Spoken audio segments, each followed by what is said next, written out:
45 বাতৰি কৈ চুচি লালচিঙা বাই খাটুনে যোৱাকালি মংগলদৈ চহৰৰ বেজপাৰা অঞ্চলত ডাইটি এজনী ভুই থকা অৱস্থাত তিনিটা বৰটকলাই ডাইটিজনীক অপহৰণ কৰি নিয়ে।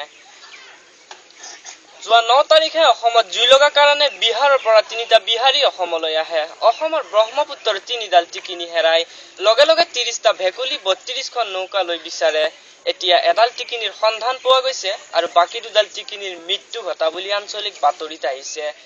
দিল্লীৰ পৰা আহি থকা মামাৰে খোৱা প্লেন এখন ধৰা কাউৰী এটাই দেনা মাৰি মাটিত বগৰাই দিয়াৰ ফলত 52 গৰাকী পিপিৰাই প্লেনখন হেৰাও কৰে। ধৰা কাউৰীটো ফলতে গ্ৰেফতাৰ কৰা হৈছে। তেজপুৰৰ পৰা আহি থকা মামাৰে খোৱা ট্ৰেইন এখন ৰাস্তাৰ কিনাৰত সোমাই পৰি থকা চেংমাছ এটাই ট্ৰেইনখন গিলি থয় বুলি জানিব পৰা গৈছে। গভৰ্ণমেণ্টে দাবী জনাই কয় যে ট্ৰেইনখন উলিয়াই দিব লাগে, নহলে চেংমাছৰ কুকুৰৰ পোৱালিৰ দৰে ফাঁচি হ'ব বুলি এই কথা খুটিৰাম তালুকদাৰে নাৰিকলৰ গছত উঠি ভাষণ দিয়ে।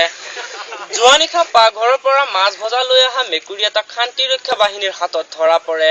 মেকুৰীটো বহুতো ৰান্ধনীৰ ভজা মাছ খাইছে বুলি সন্দেহ কৰে। মেকুৰীটো এতিয়া বৰ্তমান নলবাৰী থানাত জেৰা কৰা হৈছে। মুন্ধৰা পুখুৰীত শ্ৰী লেদৰাম মেধিয়ে 47 ঘণ্টা 47 মিনিট 47 ছেকেণ্ড পানীৰ তলত ডুবিয়াই বিশ্বৰ আগত স্থাপন কৰে। তেওঁৰ মৃতদেহ এতিয়া বৰ্তমান নৱগত শ্মশানত দাপন কৰা হৈছে। শ্ৰী চুহুমুং পাণ্ডে মংগলদৈ চহৰত ইলেক্ট্ৰিক লাইটৰ ব্যৱস্থা নোহোৱাৰ কাৰণে 1050 কেজি জোনাকী পৰুৱা পঠিয়াই দিয়া বুলিও আমাৰ আঞ্চলিক বাতৰিত আহিছে। যোৱাকালি ধাৰাসাৰা বৰষুণত বুন্দিয়া ভুজিয়াৰ সৰাৰ সম্ভাৱনা আছে। পিছৰ দুদিনত আঙুৰ পিনে কেঁচা কলো সৰাৰ সম্ভাৱনা আছে।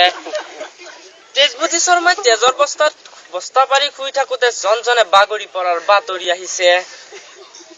ব্ৰহ্মপুত্ৰৰ অভিমুখে আহি থকা জাহাজ এখনত মোৱা মাছ এটাই খুন্দিয়াৰ ফলত জাহাজখন সমানে 3 টুকুৰা হৈ ভাঙি যায়।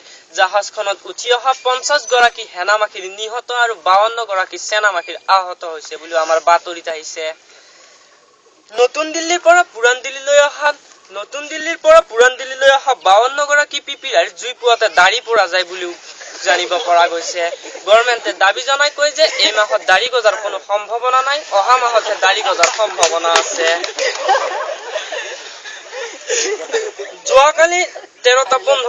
যোৱা নিশা 13টা 15 বজাত দৰিকণা মাছ এটাই ভূটানৰ গেটত